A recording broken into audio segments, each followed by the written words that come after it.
Trešdienas vakars, kurš mājās atzīst līdervienības Talsu pārākumu. Šodienas spēlē ar 2 piespēlēm izceļās Ralfs Pols, tāpēc aicinām viņu arī uz interviju. Un pirmais jautājums, Ralf, tev par sajūtām spēlēt par Talsu komandu, jo pirms 2 sezonām vienu sezonu tur aizvadīja. Jā, Talsu kā vienmēr labi spēlē savu spēli. Un šodien, es domāju, neko pielikt, neko atņemt, izcīnīja uzvaru. Jā, tā dīvaina sajūta pret labiem draugiem spēlēt. Es teiktu, ka spēle jādala mazliet 2 daļās. Pirmie 2 periodi un 3. ir kaut kas mazliet cits jau, kur mēs mazliet salūzām. Bet, ja runā par pirmiem 2, arī laukumā bija sajūta, ka ir līdzvērtīga spēle, vai tomēr tas bija tikai tablo un laukumā likās, ka kaut kur tomēr Talsa bija šķir priekšā? Es domāju, te var katram būt savs personīgais viedoklis, bet man spēlēt likās, ka bija tomēr akmentiņš vairāk viņa lauciņā, ka viņi dominēja. Viņiem vairāk sanāca iespiest, vairāk izveidot momentus, un es domāju, arī to var redzēt metienu attiecībā, ka mums tur 5 metieni, varbūt pa otro periodu viņiem bija 11, ja ne vairāk. Un līdz ar to, jā, domāju, ka Talsi dominēja, tāpatās vienkārši turējāmies.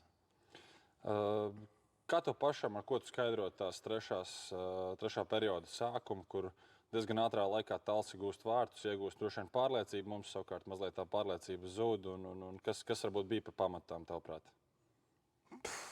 Es pat nezinu, varbūt kaut kāda negatavība vai kaut kas. No malas bišķī izties, ka fiziski bijām mazliet Kad arī aizlūzuši. es domāju, ka arī sākām plīst jau tur, jo plojam 2 maiņās visu laiku un tādā tempā un palielam pa zem vārtoties uz ceļiem un bloķējot aizsardzībā visu laiku, līdz ar ko spēku arī izsīk uz to 3. bet tas noteikti nav nekāds attaisnojums un tā nevajag būt. Tad jāuztur savu formā, jābūt gataviem spēlēt visus 3 periodus. Un jā, baigi attaisnojumi nav, vienkārši viņi bija pārāki. Jā, bet pastoties tabulā, tomēr līgas līdervienība un brauc pāri tieši tādu pašu rezultātu praktiski arī Lielvārdei, tā kā nevar teikt, ka kaut kas ārkārtējs būtu noticies. Par pašu sniegumu skatos, ka savu metienu vēl mazliet meklē un izskatās, ka es mazliet uzņēmies tādu kā playmaker funkciju, dala piespēles rezultīvus pēdējos mačos. Nē. Nē? Nē, tā sanāk vienkārši, tā sanāk. Šodien Gabriels labi nostāvēja, tur aizsardzība labi. Baigi nemaz nebija īstenībā tāda baiga metiena, cik es atceros, viss bija kaut bloķētāji garām. Tad bija kaut kāds, piespēlīts. Pēdējos mačos sanāk arī mazliet pamainīt partnerus, ar kuriem kopā spēlē. Droši vien jautājums par vienu konkrēto man būs par Eduardu Meistaru. Pagājušajā spēlē izcili droši vien jāsaka, ka šajā spēlē arī atzīmējās ar vārta gūmu. Ir jūtams, ka tam džekam ir iekšā un ir potenciāls un ir forši spēlēt ar viņu kopā? Protams, es nezinu, cik viņam 15 gadi ir un tur ir tiešām top prospekts aug un ļoti viegli ar viņu spēlēt, vienmēr uzklaus un mēģina tur kaut kā labāk, visu laiku prasa un uzklaus, līdz ar ko ļoti viegli komunicēt un spēlēt ar tādu uzreiz.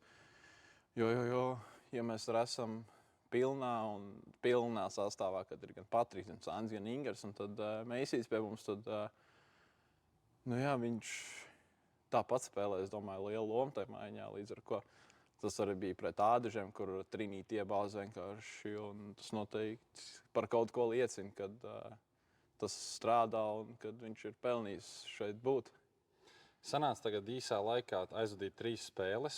Priekšā sanāk, manuprāt, 10 dienu loks. Ir iespēja mazliet atpūsties, droši vien sakārtoties.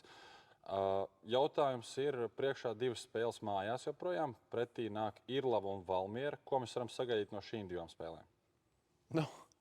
Būs jācīnās. Es domāju, būs interesantāk, jo tad ir pretī nāk Valmiera un Irlava, kas ir, es domāju, nedaudz vājāk par Talsiem, jo Tals tiešām ir viss cieņa labā līmenī. Līdz ar ko varbūt mēs varam vairāk ieķerties un būt azartiskāk spēle, kad ne tik ļoti varbūt aizsardzība visu laiku, bet kad abas komandas vienādi ar bumbu un tad tur bišķiņ sīvāk, kaut kas agresīvāk. Es domāju, tur varētu būt daudz interesantāk nekā šodien. Gan tāds kritisks esi pret šodienas spēli. Jābūt paškritiskam, sādāk jau nevar. Katrā ziņā tiešām pozitīvais droši vien bija, ka pret tādu spēcīgu pretinieku arī 40 minūtes labā līmenī aizvadījām un droši vien no tām varēsim paņemt labās lietas. Savukārt no 3. perioda Droši vien ir ko paskatīties video analīzē, kāda mums izskatījāmies. Nav ko redzēt šoreiz. Ja? Gan jau, ka ir ko redzēt, bet baigi negribas tur skatīties. Bet tas ir jāstāsta, tas ir svarīgākais. Tas, kas notika trešajā periodā. Ok, Ralf, paldies tev par sarunu. Kā jau teicu, priekšā laiks mazliet atpūsties, sakārtoties un gatavoties nākamajām spēlēm. Un es teiktu, ka 7. un 8. decembris divas iespējams tādas arī atbildīgākās spēles iespējams vēl šajā gadā, jo pēc tam ir vēl divas izbraukumā, bet ar divām mājās varam diezgan labus punktiņus pakrāt, ja mums izdodas tās spēles un varam sākt meklēt to savu vietu turnīru tabulā mazliet augstāk nekā šobrīd esam. Piekrītu. Paldies tev! Paldies.